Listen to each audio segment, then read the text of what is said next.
মুসলমানদের জন্য এটা বাপকা হিন্দুস্তান নয়, এটা তাদের ভালো করে বোঝা উচিত। ওদের বাপকা হিন্দুস্তান নয়, ওদের বাপকা পাকিস্তান।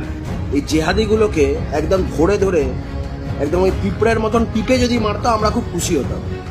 এই ওয়াকাফ নিয়ে যান না করতে, ত্রিপুরায় করতে গেছিল, মেরে চামড়া গুটিয়ে দিয়েছে। উত্তরপ্রদেশে করতে গেছিল, সব বন্ধ হয়ে গেছে, চাপকে পিঠের চামড়া গুটিয়ে দিয়েছে। সিদ্দিকুল্লাহ চৌধুরীর মতন লোকেদেরকে এতে দাঁড়ি ছিঁড়ে একদম ভারতবর্ষের বর্ডার ছাড়িয়ে পাঠিয়ে দেওয়া উচিত। ওকে বলুন দাড়ি ছেঁড়া লাগে সিদ্দিকুল্লাহ চৌধুরীর, অন্য কিছু ছিঁড়তে বলুন। যারা এই ধরনের মুসলিম বিদ্বেষী কথা বলে ওরা হিন্দু নাই তো, ওরা দু পায়ে জানোয়ার, ওরা দু পায়ে পশু বলে মনে করি। ওদের হিন্দু ঘরে জন্ম নিয়ে ওদের উচিত হয়নি, মায়ের পেটে মরে যাওয়া দরকার ছিল। ওরা হিন্দু ভাইদের বোনেদের মায়েদের কলঙ্ক। পোস্তবাসকে বলুন দাড়ি ছেঁড়ার আগে অন্য কিছু ছিঁড়তে বলুন। ওকে বলুন দাড়ি ছেঁড়া লাগে সিদ্দিকুল্লাহ চৌধুরীর, অন্য কিছু ছিঁড়তে বলুন। কটা আমাদের বাংলায় কটা পাগলা জন্মেছে, আর এদের ঘরে আমার মনে হয় কোনো পাগলা কুত্তা কামড়েছে।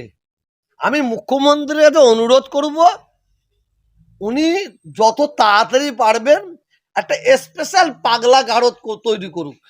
স্পেশাল, সে মুসলিম হোক, হিন্দু হোক, খ্রিস্টান হোক, এই পাগলাগুলো জন্য তাদের স্পেশাল পাগলা গারদে ভরার ব্যবস্থা করা হোক। আর যাদের ঘরে কুত্তা কামড়ায়, কুত্তার যে ভ্যাকসিনের মানে দরকার আছে, সেইটা ভ্যাকসিনের ওই সময় অভাব হতে পারে, এতে করে যত তাড়াতাড়ি পারে কুত্তার ভ্যাকসিন দিয়ে ওই হসপিটাল দেওয়ার ব্যবস্থা করতে বলুন। ছি ছি ছি ছি ছি ছি, এই রাজনীতি করতে করতে কোথায় যাচ্ছে এরা কোথায় যাচ্ছে? এরা জানে না আমরা মানে হিন্দু ভাইদেরকে মন রাখার জন্য কথা বলছি। আমরা যেটা ধর্মে থেকে পড়েছি সেটা জানি। আগেও বলেছি আপনাদের, যদি কেউ অন্যের মাকে ভালোবাসতে না পারে সে কোনোদিনই তার নিজের মাকে ভালোবাসতে পারবে না।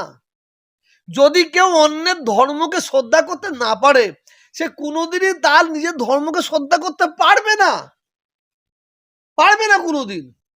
এরা ধর্মের, যারা এই ধরনের বলে, সে মুসলিমরা যদি এই ধরনের কথা বলে ওরা মুসলিম নয়, ওরা মুসলিমদের কলঙ্ক।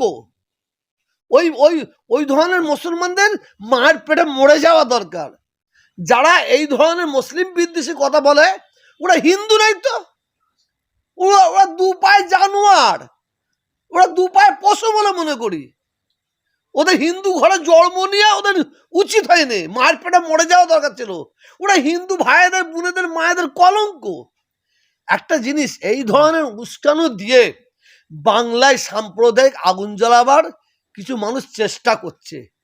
আমি আপনাদের মানে 100% শিওর হয়ে বলছি, বাংলায় আমরা যে হিন্দু মুসলমানের মিলন, যে আমাদের একতা, যে ভ্রাতৃত্ব ভালোবাসা আছে, আমরা হিন্দু মুসলমান সম্প্রীতির হাতে হাত দিয়ে ওই ধরনের সাম্প্রদায়িক শক্তিকে আমরা কবর দেবো, এটা বলতে পারি।